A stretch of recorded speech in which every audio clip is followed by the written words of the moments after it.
I smiled when I saw my husband with his lover. Neither of them noticed I was standing there. I said nothing, just watched. Then I lifted my phone, recorded a few seconds, lowered it, and said very calmly, "I already took care of it." I did not plan to catch my husband that afternoon.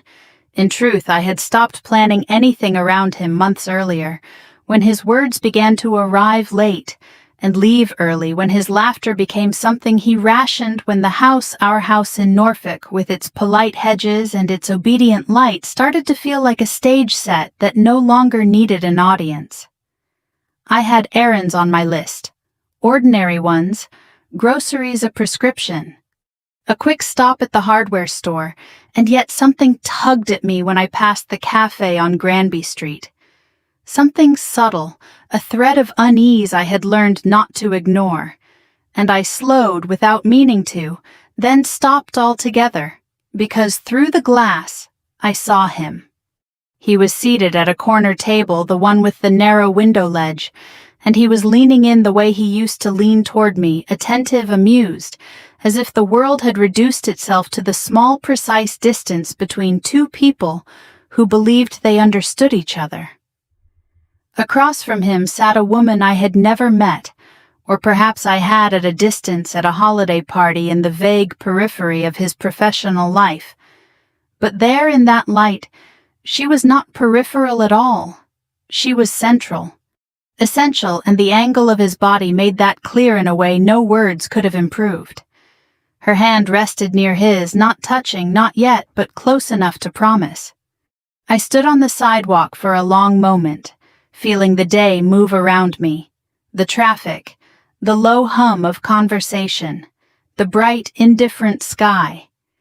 And I noticed with a kind of detached clarity that my breathing had slowed rather than quickened, that my hands were steady, that the familiar surge of anger I had once imagined did not arrive. Instead, something quieter took its place, something colder and more precise, like a decision that had been forming long before it had the courage to introduce itself. I stepped inside. The bell above the door chimed soft and polite, and neither of them turned. He said something that made her laugh, a small, contained laugh, careful, as if she knew how to be pleasing without being obvious, and I watched his face change in response, the way it did when he felt admired. I took a few steps closer, not enough to cast a shadow, not enough to interrupt the illusion they had built between them, and then I did the simplest thing in the world. I lifted my phone. It was not dramatic, it did not need to be. I recorded just a few seconds his face, her face, the space between their hands that was no longer empty, and then I lowered the phone, slid it back into my bag, and let the moment settle into something that could not be denied or revised later. When I finally spoke, my voice did not tremble, it did not rise, it arrived exactly where it needed to. "Daniel." He turned, and for a fraction of a second, no more than that, his expression did not change, as if my presence could be absorbed into the existing narrative, as if I were simply another part of the afternoon that required no special attention. Then recognition caught up with him, and the color shifted in his face, subtle but undeniable, a retreat from certainty. "Emily," he said too quickly, and then again softer, as if repetition might smooth the first attempt into something believable. "What are you—" I did not let him finish. "I already took care of it," I said. I watched the words land, watched them fail to find a place to rest, watched the questions begin to form. What did that mean? What had I done? Who knew? And I offered nothing to help him. The woman across from him, Claire, I would learn later, though the name did not matter, then sat very still, her hand withdrawing from the edge of the table as if it had been burned. "Emily, wait," Daniel said, rising halfway from his chair, the performance already beginning, the reflex to manage to contain, to explain. "This isn't—" I met his eyes, and for the first time in a long time, I saw not the man I had married, not the version of him that had once felt like a promise, but the shape of his fear, the outline of something he could not immediately fix. "Don't," I said quietly. I did not raise my voice. I did not ask for an explanation. I did not make a scene. I turned and walked out. By the time I reached the car, my phone had already begun to buzz.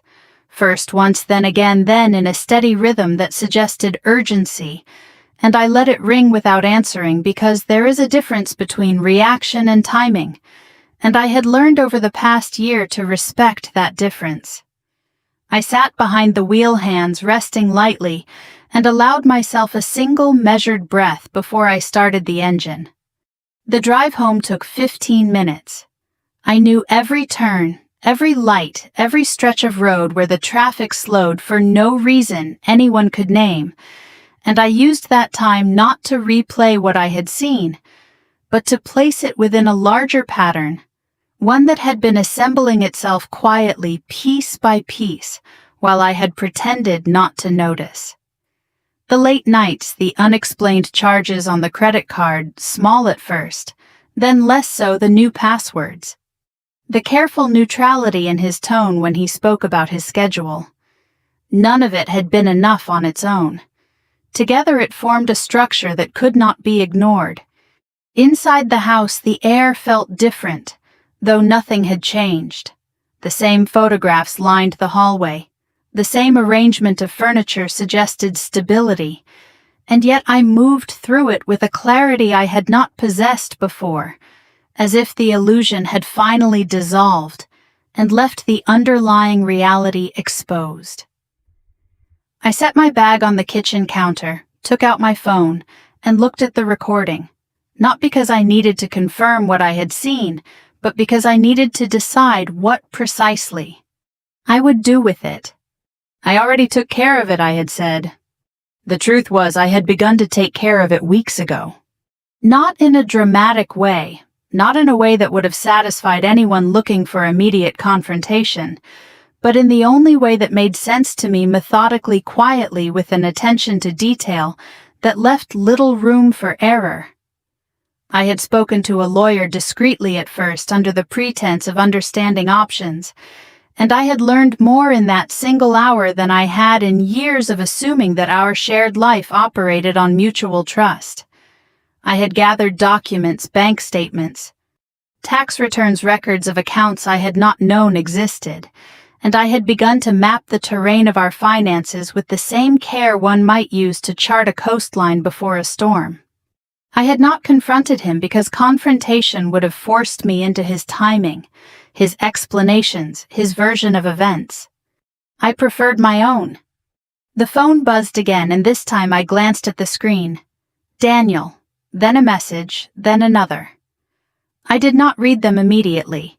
Instead, I opened my email, scrolled to a draft I had saved but not yet sent, and reread it line by line, making small adjustments, refining the language until it said exactly what I intended, and nothing more.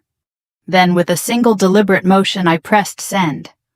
Only after that did I open his messages. "Emily, please call me. This isn't what it looks like. Where are you?" I set the phone down. The house was very quiet. For the first time in months, the silence did not feel like something I needed to fill. By the time Daniel finally walked through the front door that evening, the house had already adjusted to a version of itself that no longer required his presence to feel complete. The lights were on. The kitchen was clean, and the faint scent of coffee lingered in the air, as if to suggest that the day had been ordinary, uninterrupted, unchanged, an illusion I allowed to remain in place because it served me better than confrontation would have. I was seated at the dining table with my laptop open, not working, not reading, simply present in a way that made it impossible for him to pretend that nothing had shifted. He hesitated in the doorway, keys still in his hand, his eyes moving quickly across the room as if searching for something familiar, something stable, something that would tell him how to begin. "Emily," he said, and there was a caution in his voice now, a carefulness that had not been there before. "We need to talk." I looked up, meeting his gaze without urgency, without anger, without the emotional cues he expected and perhaps depended on. "Do we?" I asked gently. He took a few steps closer, placing his keys on the counter with a deliberate slowness, as if the sound itself might provoke something from me. "What you saw today," he began. "I know exactly what I saw," I said, cutting him off not sharply, but with a finality that made the continuation of that sentence unnecessary. He exhaled, running a hand through his hair, a gesture I had seen countless times, one that usually preceded a negotiation, an explanation, a softening of the truth. "It's not what you think," he said. I tilted my head slightly, considering him, not his words. "That's always an interesting sentence," I replied. "It assumes I don't understand what I'm looking at." He opened his mouth, then closed it again, recalibrating. "It's complicated," he said instead. "Of course it is," I said, and there was no sarcasm in my voice, only a quiet acknowledgement of something that had long since stopped surprising me. Things usually are when they've been hidden for a while. He took another step forward, his posture shifting from defensive to imploring, the subtle transition from control to request. "Emily, please," he said, "let me explain." I closed my laptop, not because I needed to, but because the small decisive motion seemed to settle something in the room. "I'm not interested in an explanation," I said, "not tonight."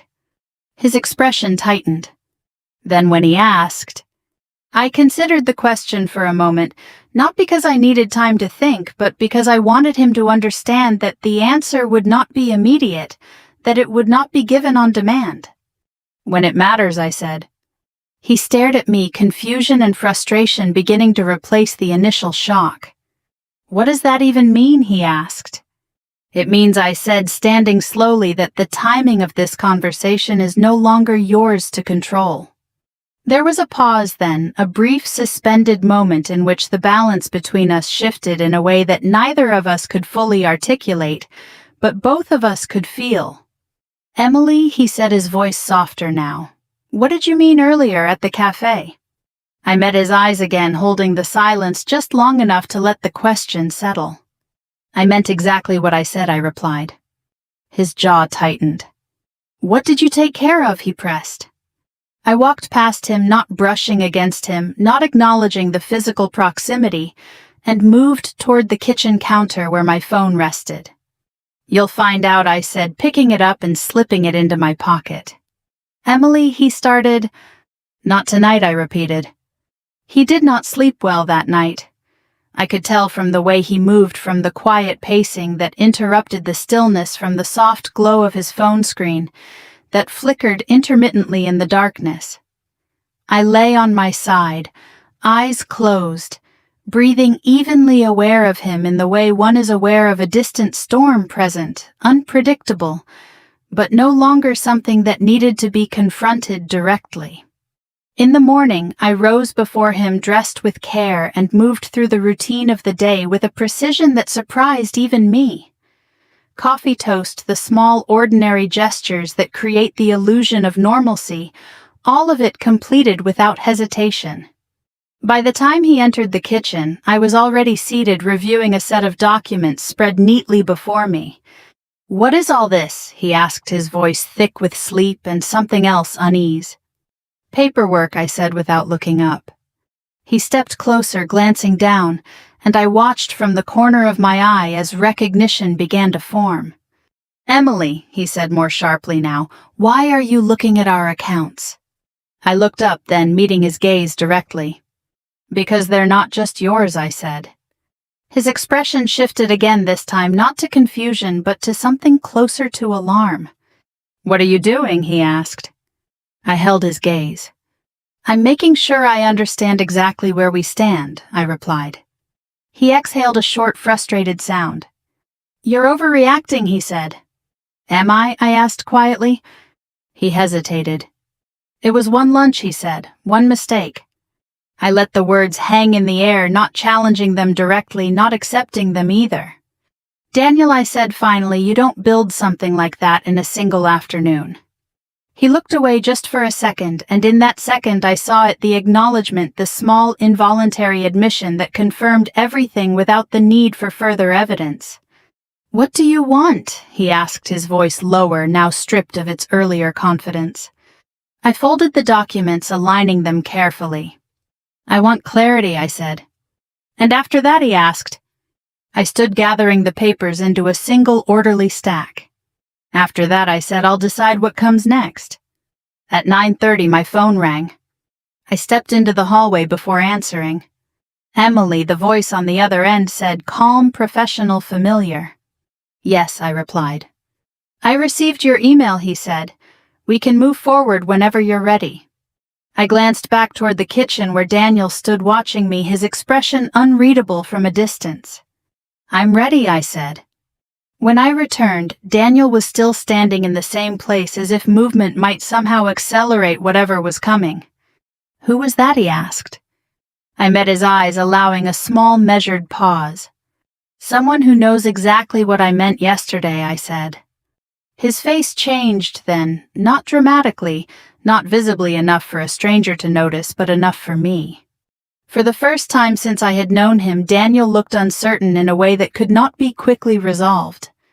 And that uncertainty, quiet, expanding, impossible to contain, was only just beginning. By mid-morning, the house had settled into a careful stillness, the kind that follows a disturbance not yet fully understood. Daniel moved through it with visible restraint, as if any sudden gesture might trigger something irreversible, while I, for the first time in a long while, felt no urgency to explain, defend, or soften the edges of what had already begun. He lingered near the kitchen doorway, watching me as I organized the documents I had gathered: bank statements, account summaries, a printout of transactions that stretched back further than he would have expected me to notice. The numbers were not shocking on their own. Nothing about them screamed betrayal in the obvious cinematic way people imagine. Instead, they whispered small inconsistencies, repeated patterns, charges that aligned too neatly with nights he claimed to be elsewhere. "Emily," he said. Finally, his voice measured, controlled. "We need to stop this before it goes too far." I looked up, not unkindly. "It already has," I said. He stepped closer, lowering his voice as if proximity might restore a sense of intimacy that had already dissolved. "You're taking pieces of information and building a story," he said. "That's not the same as knowing the truth." I held his gaze. "Then help me understand," I replied. "Start with the account you opened in March." The shift was immediate, subtle but unmistakable. "I don't know what you're talking about," he said. I slid a document across the table, stopping it just within his reach. "You do," I said. He hesitated before picking it up, scanning the page with increasing tension, his composure thinning in quiet increments. "It's a business account," he said quickly, "for a project I haven't told you about yet." I nodded as if considering the explanation. "And the dinners?" I asked. "The weekend charges. The hotel in Virginia Beach." His grip tightened on the paper. "That's not what you think," he said again, but the sentence no longer carried weight. It sounded rehearsed, diminished by repetition. I leaned back in my chair, folding my hands loosely in my lap. "Then tell me what it is," I said. He opened his mouth, paused, recalculated. "It's complicated," he said. I allowed a small, almost imperceptible smile. "Yes," I said softly, "you've mentioned that." There was a long silence then, the kind that exposes rather than conceals. "What do you want from me?" he asked. And there it was again, that shift from control to negotiation. "I want the truth," I said. "And if I give it to you," he pressed. I considered him carefully, not the man he believed himself to be, but the one revealed in fragments over the past months, the one who underestimated silence, who mistook patience for ignorance. "Then at least we'll be dealing with something real," I said. He did not answer immediately. Instead, he set the paper down slowly, deliberately, as if buying time might somehow alter the direction of the conversation. "Emily," he said at last, "you don't understand how things got here." I stood gathering the remaining documents. "You're right," I said, "I don't." I moved toward the hallway, then stopped, turning back just enough to meet his eyes. "But I understand enough." The call came at noon. I took it in the study, closing the door behind me, the quiet inside that room sharper, more contained. "Everything is in order," my lawyer said. "The filings are ready. We can initiate today." I walked to the window, looking out at the street where nothing appeared different, where neighbors moved through their routines, unaware that anything had shifted. "Do it," I said. There was a pause on the line, not hesitation but confirmation. "Once it's filed," he continued, "there will be notifications. Financial restrictions may follow depending on how the accounts are structured." "I understand," I said. "And Emily," he added, his tone softening slightly, "are you sure you don't want to speak with him first?" I closed my eyes for a brief moment, not in doubt, but in acknowledgement of the weight of the decision. "I already have," I said. When I stepped back into the hallway, Daniel was there, as if he had been waiting, as if he had sensed the moment approaching, even without knowing its shape. "Who was that?" he asked. I walked past him, not stopping. "You'll know soon," I said. "Emily," he said, sharper now, following me into the living room, "this isn't how you handle something like this." I turned, then facing him fully. "No," I said, "this is how I handle it." He stared at me, searching for something familiar, something he could still control. "You're making a mistake," he said. "Maybe," I replied, "but it will be my mistake." The first notification arrived an hour later. He was in the kitchen when his phone buzzed, and I watched from the doorway as he glanced down, his expression shifting from irritation to confusion, then to something closer to disbelief. "What is this?" he said, more to himself than to me. He tapped the screen, reading, scrolling, his movements becoming less controlled with each passing second. "Emily," he said louder now, "why am I getting alerts about our accounts?" I said nothing. He looked up, his eyes searching mine, urgency replacing composure. "What did you do?" he asked. I held his gaze. "I told you," I said. "I took care of it." His face tightened. "You froze the accounts," he demanded. "I protected them," I replied. "For what he shot back, from me." I didn't answer. Another notification buzzed. Then another. He stared at the screen, the realization arriving in pieces, each one heavier than the last. "This isn't just the accounts," he said, his voice dropping. "This is—" He stopped. I waited. "What did you file?" he asked finally. I stepped into the room, closing the distance between us just enough to make the answer unavoidable. "The truth," I said. He stood very still. For a moment, neither of us spoke. Then quietly, almost to himself, "You recorded us." It wasn't a question. I didn't confirm it. I didn't deny it. I simply let the silence answer for me. And that was the moment it truly reached him. Not the cafe, not the documents, not even the notifications. This. The understanding that what he had tried to keep separate, controlled, hidden, had already been seen, captured, and set into motion. His shoulders dropped, not in defeat, but in the first recognition that this was no longer something he could manage. "Emily," he said, but the word had no direction. I watched him for a moment longer, then turned away. Because the truth was, this wasn't about making him panic. It was about making sure I never had to. The first real crack didn't come from me. It came from outside, from the world Daniel believed he could keep separate from his private decisions. A world that, once informed, moved with its own logic, its own pace, and very little patience for explanations that arrived too late. It was just after 2 in the afternoon when his phone rang again, this time, not with a notification, but with a call that seemed to carry more weight than the others. He glanced at the screen, hesitated, then answered with a tone that tried unsuccessfully to recover its usual confidence. "Hey, yes," he said, stepping away from me, lowering his voice. "I just saw the email I was going to call."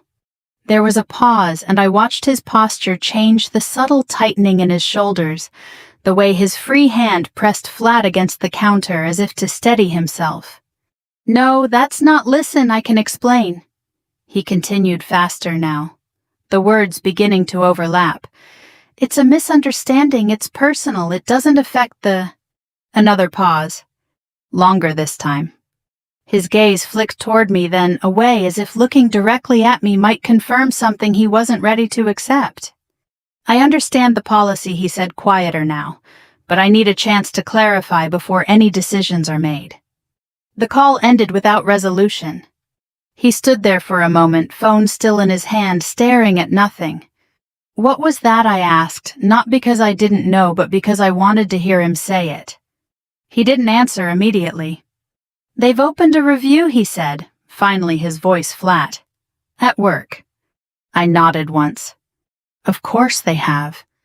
He looked at me, then something sharper in his expression. "You sent it to them," he said. I held his gaze.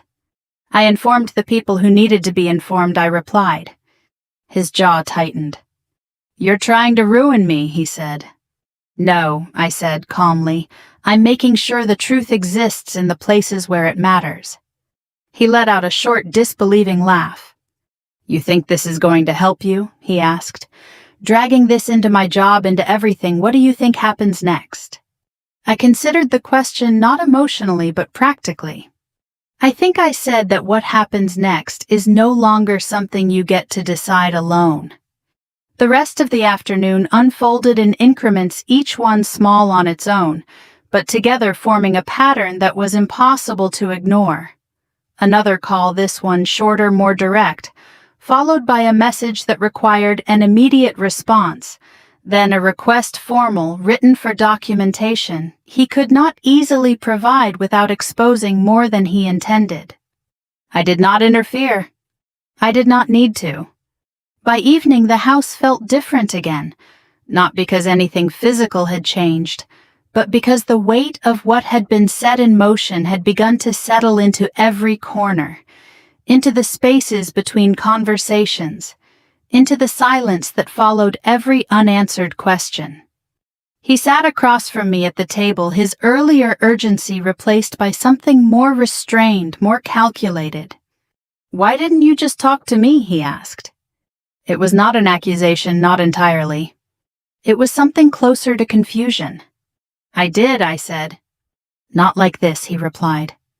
I tilted my head slightly. "How would you have preferred?" I asked. "A conversation where you told me just enough to delay the outcome." He looked away. "That's not fair," he said. "Neither is what you did," I answered, not raising my voice, not shifting my tone. There was another pause. "I made a mistake," he said. I let the words sit between us. "It wasn't just a mistake," I said quietly. "It was a series of decisions." He exhaled slowly, as if conceding something he could no longer argue. "What do you want from me now?" he asked. The question had changed. It was no longer about control. It was about consequence. "I want you to be honest," I said. "I am," he insisted too quickly. I met his eyes. "Then start from the beginning," I said. He did. Not all at once, not cleanly, but in fragments, in pieces that required space to form something coherent. The late nights, the first meeting, the gradual shift from something he told himself was harmless into something he could no longer deny, the justifications he had constructed along the way, none of it surprising, all of it predictable in the way human failures often are. I listened. Not because I needed the details, but because I needed to hear the structure of it, the pattern, the way he understood his own actions. When he finished, the room was very quiet. "I didn't think it would go this far," he said. I nodded. "Most people don't," I replied. The next day, the consequences became visible in ways that could not be ignored or contained. A formal notice arrived by email, copied to him, to his supervisor, to a department I knew only by name, outlining the scope of the review, the expectations, the temporary limitations placed on his role while the situation was evaluated. He read it twice. Then a third time. "They're suspending my access," he said, as if the words themselves might change if repeated. I watched him, not without feeling, but without the impulse to intervene. "This is what happens when private decisions intersect with professional responsibility," I said. He looked up, something like disbelief still lingering. "You didn't have to do this," he said. I considered that. "Yes," I said, "I did." Later that afternoon there was a knock at the door. Not loud, not urgent, but deliberate. He froze. I stood. "I'll get it," I said. When I opened the door, the man standing there introduced himself with quiet professionalism, his tone neutral, his purpose clear. He was not there to accuse, not there to argue, but to deliver, to document, to ensure that the process moved forward as required. I stepped aside, allowing him in. Daniel did not move. "Mr. Carter," the man said. Daniel nodded barely. "I have some documents for you," he continued. "You'll want to review them carefully." He handed over the envelope. Daniel took it slowly, his hands not quite steady. When the door closed behind the man, the house felt even quieter than before. He looked down at the envelope, then up at me. "This is real," he said. I held his gaze. "Yes," I said. He opened it. I watched as the realization moved across his face. Not all at once, but in stages, the recognition of what had been filed, the understanding of what it meant, the acknowledgement that this was no longer something that could be undone with a conversation, an apology, or a promise. "Emily," he said, but the word was empty. I did not respond, because there was nothing left to explain, only what remained to be accepted. The house was quieter the next morning, not in the fragile, uncertain way it had been over the past few days, but in a steadier, more permanent sense, as if it had already begun adjusting to the absence it knew was coming. Daniel had slept on the couch, though I wasn't sure how much sleep he'd actually gotten. I had heard him once late in the night, shifting, getting up, sitting back down, restless movements that belonged to someone who had finally run out of ways to delay the truth. I woke before sunrise. For a long moment, I lay still, not thinking about what had happened, not replaying any of it, just allowing the quiet to exist without interruption. There was a time not so long ago when mornings felt like negotiations. What needed to be said, what needed to be avoided, what version of myself I would have to become to keep things intact. That weight was gone now. Not replaced by relief, not yet, but gone. When I stepped into the kitchen, Daniel was already there, standing by the counter, a mug of coffee in his hand that he hadn't touched. He looked up when I entered, his expression different from the day before, not panicked, not defensive, but something more subdued, more aware. "We should talk," he said. I poured myself coffee, taking a moment before answering. "We can," I said, "but this isn't about fixing anything." He nodded as if he already understood that. "I know," he said quietly. We sat across from each other, the same table, the same distance, but nothing about it felt familiar anymore. I read everything he said, the filings, the accounts, the evidence. I didn't respond. "I didn't think you'd go this far," he added. I looked at him steady. "I didn't think you would either," I said. That landed. He looked down at his hands, turning the mug slightly, not drinking. "I was wrong," he said, "about a lot of things. There was no performance in it this time, no urgency, just a statement." "I know," I replied. A small, almost humorless smile crossed his face. "I guess that doesn't change anything," he said. "No," I said, "it doesn't." There was a pause, not uncomfortable but final. "What happens now?" he asked. I considered the question, not because I didn't know the answer, but because it deserved to be said clearly. "Now," I said, "we follow through." He nodded slowly. "With the divorce," he said. "Yes." "And everything else?" he asked. "Everything else stays where it is," I said. "Handled." He absorbed that, his shoulders lowering slightly, as if the clarity, even when painful, was easier to carry than uncertainty. "I never meant to," he started, then stopped. I didn't ask him to finish. because intention at this point had very little to do with outcome. The days that followed were structured, deliberate, almost procedural in their rhythm. Meetings were scheduled, documents, reviewed, decisions made with a level of precision that left little room for emotion to interfere. It wasn't cold, it was necessary. We spoke when we had to. We avoided what we didn't. Claire, her name surfaced in the paperwork, in the timeline, in the details that no longer needed to be hidden, was no longer part of the immediate equation. Whatever existed between them had already begun to dissolve under the weight of exposure consequence, and the realization that something built in secrecy rarely survives in the open. One afternoon, as I was organizing the last of the financial documents, Daniel appeared in the doorway. "They suspended me," he said. I looked up. "Pending the final review," he added. I nodded once. "I'm sorry," he said. It wasn't directed at the situation. It was directed at me. I held his gaze for a moment. "I believe you," I said. And I did. But belief, I had learned, is not the same as restoration. The final meeting took place in a quiet office downtown, neutral, in its design, intentional in its lack of personality.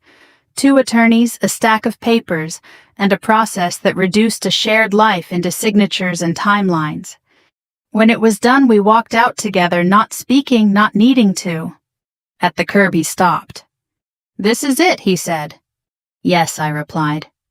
He hesitated, as if there were still something left unsaid, something he wasn't sure how to carry forward or let go of. "You handled this," he began, then paused, searching for the right word. "Better than I deserved," he finished. I shook my head gently. "No," I said. "I handled it the way I needed to." He accepted that. After a moment, he nodded. "Take care, Emily," he said. "You too," I replied. And then he walked away. The house felt different when I returned, not empty but open, as if space had been created rather than lost. I moved through it slowly, not to fill the silence, but to understand it, to recognize it as something that belonged to me now. I stood in the doorway of the living room, the same place where everything had begun to shift, and allowed myself a single quiet thought. I had not broken. I had chosen. There is a certain kind of revenge that demands noise, anger, confrontation, the visible collapse of the other person's world. It can be satisfying in the moment, dramatic in its execution, but it rarely leaves anything behind worth keeping. What I learned instead is quieter, less immediate, but far more enduring. Revenge, when done right, is not about destruction. It's about control. It's about refusing to be reduced to someone else's mistake. It's about knowing exactly where you stand and making sure no one can move you from it again. If this story resonated with you, if you've ever found yourself standing in a moment that could have broken you, but didn't take a second to reflect on that strength, share your thoughts, your experiences, or simply let someone else know they're not alone. And if you'd like more stories like this told with honesty and depth, consider subscribing.